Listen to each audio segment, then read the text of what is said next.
Bukit Antarabangsa adalah Melanie Ting. So dia merupakan seorang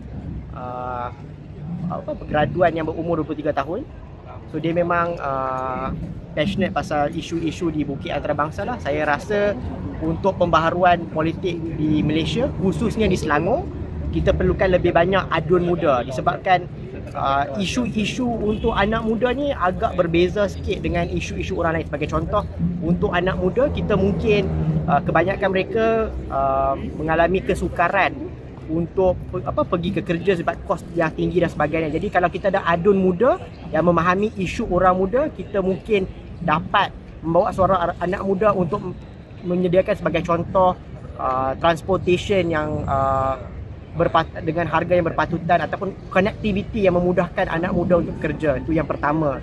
Yang kedua adalah berkenaan dengan isu-isu sosial yang anak muda menghadapi sekarang lah. Saya rasa isu-isu mustahak sebagai contoh macam saya nak bekerja dan mendapat gaji yang bermaruhan ni, kadang-kadang generasi sebelum ni tak dapat menjiwai isu ni disebabkan mereka rasa mereka pun dapat gaji yang sebelum ni dengan harga yang sedemikian. Sebab tu saya rasa dengan adanya Melanie yang baru graduate universiti dan sebagainya, dia memahami isu-isu yang dekat di hati pada orang yang berusia 18 tahun yang ke atas. So dia lebih dekat, dia lebih memahami dan dia mengetahui isu-isu tersebut lah. Jadi saya rasa sebab tu muda berani meletakkan calon pada usia tersebut. Bawah 40 tahun pengundi berapa peratus? Bawah 40 tahun. Rashifa berapa? Sorry? Bawah 18 tahun, bawah 40 berapa, Bang? Separuh. Separuh. Bukit Antarabangsa ni unik sebab calon yang usianya bawah 40 tahun 50%. Tetapi dah lama Bukit Antarabangsa ni tidak mendapat calon yang berpatutan dengan demografik Bukit Antarabangsa lah. Jadi disebabkan tu kita ingin mempertengahkan seorang calon yang kena dengan demografik Bukit Antarabangsa. Bagaimana dengan penjaja, dengan rumah pangsa,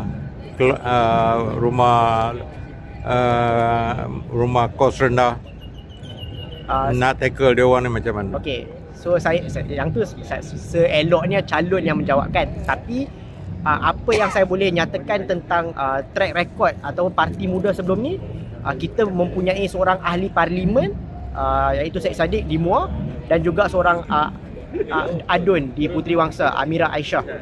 Kedua-dua mereka walaupun usia begitu muda, tidak berasa janggal untuk menghadapi penjajah, untuk menghadapi orang yang tinggal di rumah pangsa dan sebagainya, sebab mereka muda dan mempunyai tenaga. So kalau nak naik tangga tu sampai tingkat 6-7 tu tak ada masalah. And saya rasa disebabkan muda, dia lebih rendah diri. Jadi nak menghampiri mereka ni, mereka lebih terbuka dan sebagainya. Di Selangor ada berapa calon muda? 14 calon. Ya. Berapa harapan boleh dapat ni kemenangan yang boleh dicapai muda di Selangor? So kalau kita cakap secara positif, memang kita mengharapkan 14 kerusi tersebut memang 14 muda menang lah. Tetapi kalau kita melihat secara lebih optimistik, muda punya minimum target adalah untuk kita mendapat tempat kedua di ke-14 kerusi tersebut, iaitu mendapat undi majoriti yang agak signifikan.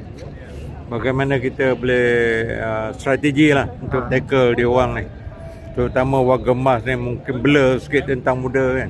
Okey, yang tu saya memang mengakui satu cabaran untuk parti muda disebabkan mungkin tak ramai yang mengenali parti muda. Tetapi kalau kita lihat, saya rasa kita tidak boleh mengenepikan golongan-golongan warga emas ni seolah-olah mereka tidak tahu apa yang berlaku.